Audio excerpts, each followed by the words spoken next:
Yes.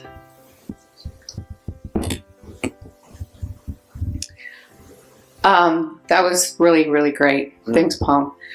When he had talked about cutting the cord, it immediately brought up that, I don't know if anybody saw it, that movie about Bruce Willis was in it. It was this person that was supposed to save the world. It was kind of futuristic, and she was singing it. She had all these chords coming out of her. Pardon me?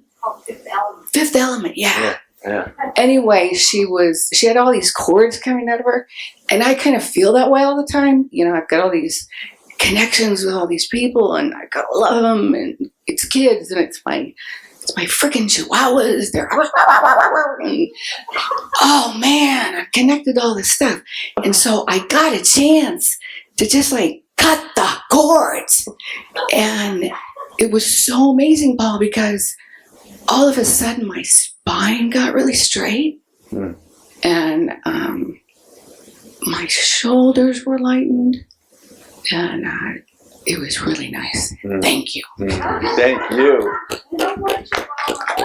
Oh, I've got chihuahuas. I get to go home to them, but you know what? Not now. That's right. That is so apropos, and how you shared it was just so perfect, so real, and so perfect, and so important, because it's not like we're not going to be in the world. It's not like we're not going to be around all these things. Yet we can condition our quantum field. When those things are coming in, I tell you, it is a complete drain on the quantum field. Quantum field is now going out. As soon as we say to that stuff, well, hold on here, you can start to interact with everything, holding this space open. And everything's going to love it more. Everything's going to be like, wow, I was trying to get like a little sliver of that. Now I'm getting all of it. Things will respond 100,000-fold, because they're getting way more energy than when they're getting this linear little trail of energy. So good. Thank you. Anyone else want to share? Especially like with my husband or people I love a lot. I found this clench in the solar plexus just above the survival chakra. And I said, got to cut the cord with my own false self. Because the part that was clenching, and I haven't quite got it today, or at least this moment, but the part that said, yes, cut the cords, and I've done this work before, but it's easy to slip back and forget it. But when I was cutting the cords and being genuine, there was a part, and there is still a part a little bit in this area near just above the belly button that's going, because it's terrified that love is going to be lost, or I'm not going to know who I am or what I am. I had to realize I have a false self-perception that I had to go back in a little bit more and cut the cords with that and find out the more that I really am. That is so important, because so often what happens is that energy has a whole story to it. And so, it's so, I just cannot say enough. When you welcome it, when you cut that cord, you're just letting that energy come back. And the key is to do it regularly. Don't do it once while we're here. Do this. I tell you, I use this process every single day. I use it every day. In my life, I use it every other moment.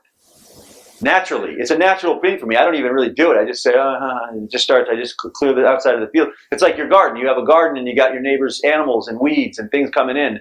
Well, the garden's your space. And if stuff's coming in, you're not growing anything. You're losing stuff. You put up a little wall and you check it every day. Make sure, okay, sorry, I like you, little raccoon, but you can't come in here. You come in and then the produce is gone. So you need to stay out here.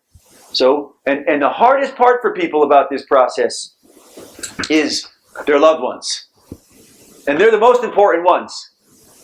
Make no mistake about it. The most important ones you are going to clear are the people closest to you. By far. And yet everyone says, well, no, I don't want, it's like this complex. Well, they should do it and you should do it. You should do it and they should do it. Why? Because everyone on planet Earth has been trained to unconsciously grab energy where they need it. Why? Because no one's been trained and shown how to connect to the universal state of energy so they don't need energy from others. So this is a natural state. Everything you qualified is perfectly natural.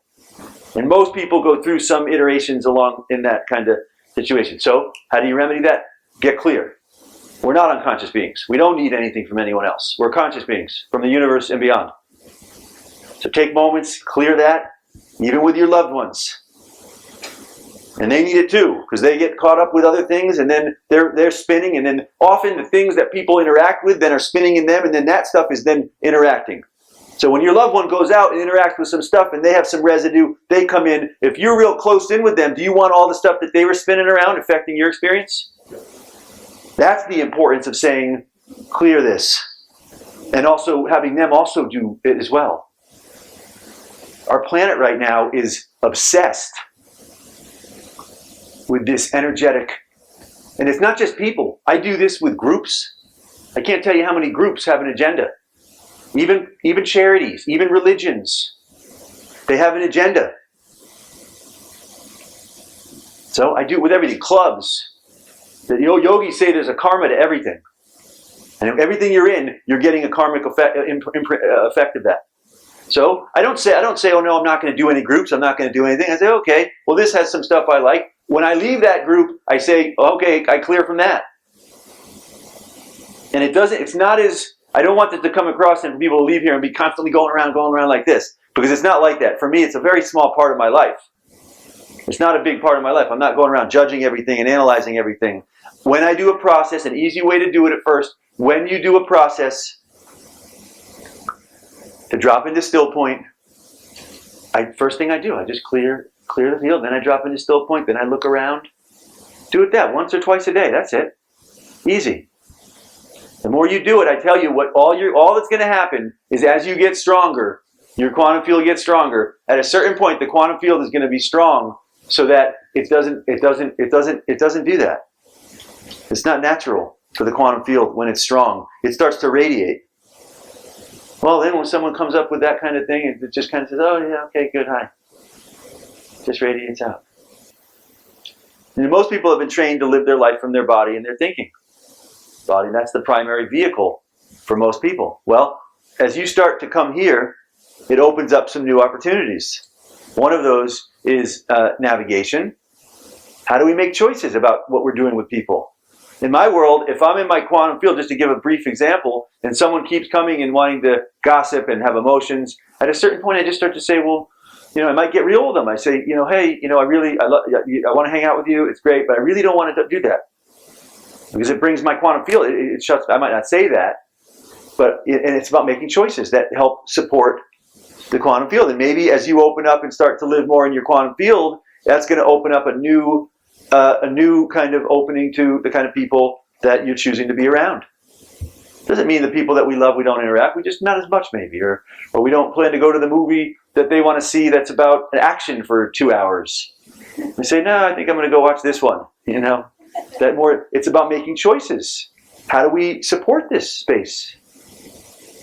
And bad choices aren't bad.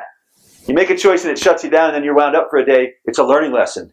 I do that a lot. I'll do something and afterwards I'm like, geez, I got to work twice as hard as I normally do to get me back to this place. But I take note of that. I say, okay, I'm gonna maybe not eat that food, or I'm not going to go out drinking, or I'm not going to go and go to that kind of movie, because this space to me is so dear. It's so dear to me to be in this space. I don't care what alcohol, and you give any other thing, and it might feel good for a moment, but it pales compared to this experience of not just the quantum field, but of energy up the spine and this state of indescribableness, ambrosia, and grace. Okay, is there one more person who wants to share about that process? I never felt that subtlety between the two parts of the sacrum of the energy shifting, what I call from down into the grounding and up into the spiritual side.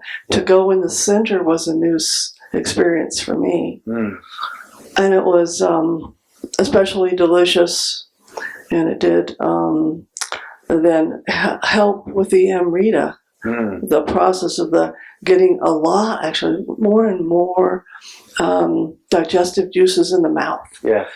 which is part of my healing for my gut. I know I have a lot of healing. That's why I've been on this journey of Good. So you could feel a good flow of energy. yeah. I get a lot of people from Qigong that come to our seminars who have been trying to do the orbit and trying to do it and visualizing it. And it's so important for me to hear that feedback, because to me, it's not about visualizing. It's about very subtly sensing that energy flow and that opening. And you got that? Beautiful. Beautiful.